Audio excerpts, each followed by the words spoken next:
మహానుభావులు పుట్టిన మన బుద్ధులు మారు, మనం మారు.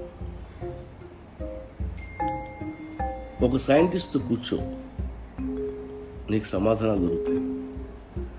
అదే స్వామీజీతో కూర్చో, నీకు కూడా ఆయనలాగే గడ్డం పెరుగుద్ది.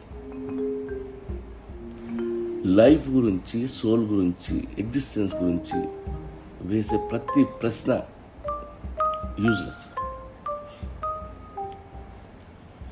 పర్పస్ ఆఫ్ లైఫ్ ఏంటని ఒక ఏనుగు ఇంకో ఏనుగుని అడగదు. కర్మ సిద్ధాంతం గురించి ఏ రెండు సింహాలు కూర్చుని మాట్లాడుకో. కాబట్టి అనంతాన్ని తవ్వకూడదు, పరమార్థాన్ని కెలకూడదు. ఈ మిస్టరీ లైఫ్ని మిస్టరీగా చూస్తూ ఎప్పటికప్పుడు సర్ప్రైజ్ అవుతూ ఎంజాయ్ చేస్తూ మిగతా యానిమల్